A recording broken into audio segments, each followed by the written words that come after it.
Every so often, you go and see a film and you think, wow, that was so good, I don't see any possible way that could have been better. It's happened with me with 3 films so far this year: Sing Street, Captain Fantastic, and Kubo and the Two Strings. Let me explain to you why. In very quickly, because I'm dying of sleep deprivation.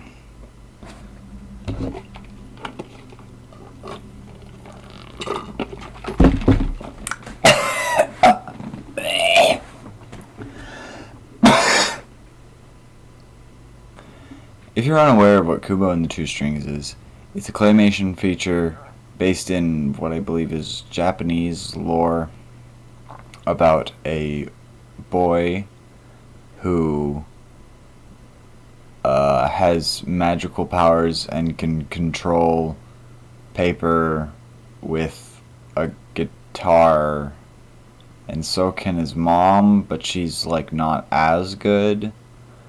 And also his dad supposedly died fighting the Moon King, which was his grandfather on his mother's side.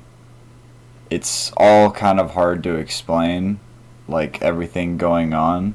The movie does it so much better at just like giving you exactly what the dad, like, Kubo tells stories, right? So he will have like a little show where he plays his guitar.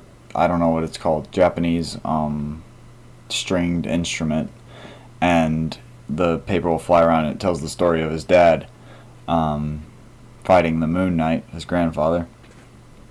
And it's so cool and interesting, like right off the bat, like just with little pieces of paper flying around and doing dances and stuff. It's so awesome. So if you want story, go to that for story. There's some spoilers. There's no particularly large ones that I feel like people would get mad at me if I told, but just for the sake of a movie review, I'm not going to reveal them. So, let's talk about the quality of the movie. It's good on every account. Like, the acting is very solid. Charlize Theron, Matthew McConaughey, Ralph Fiennes. I'm not sure how it's pronounced. I should probably just look that up, but I'm too unprofessional. George Takei has a cameo for some reason, but it's cool because he's Japanese, right? Is that racist? No, he's Japanese. Yes, he's Japanese. Okay, Japanese American, but still, that's close.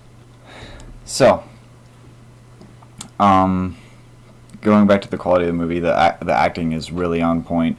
It's claymation, which I've always preferred to a lot of conventional modes of animation. I love both Corpse Bride and Nightmare Before Christmas. I love Paranorman. I really like Box Trolls. So, Kubo was produced by the same people who did Box Trolls and Paranorman, so I was super excited to see Kubo from the very start. Plus, it also looked amazing. Like, all the trailers I saw were always really good. So yeah, the animation was good, the acting was good, the story was amazing. It was so like deep in culture. Think of like how Kung Fu Panda got into Chinese culture, you know? That's sort of what Kubo does, with a lot of different aspects of Japanese culture, with like origami and stuff, and mythology. It's stupid cool.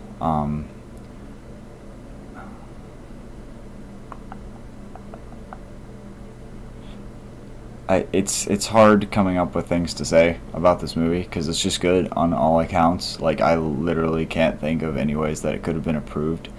A note to parents taking kids, possibly, it is really dark for a children's movie, but that's also a good thing because, I mean, as light and fun, and a lot of kids movies are super light and fun, and they don't like weigh down on kids and make them anxious or anything.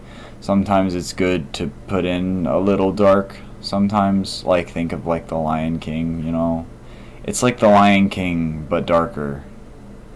I mean, as far as tone goes, that it's a lot. I would say it's darker than The Lion King, typically.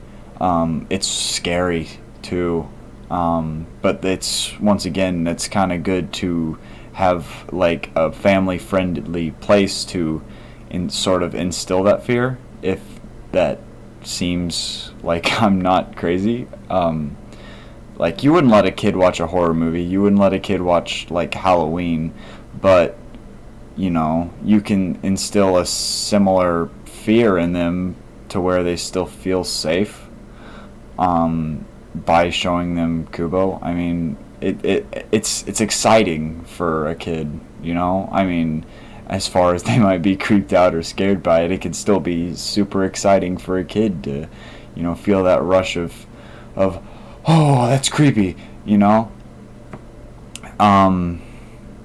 So, yeah, go out and watch Kubo. I absolutely give 10 out of 10 on all accounts. It's stupid good. You should just go watch it. See you guys in the next one. Bye-bye.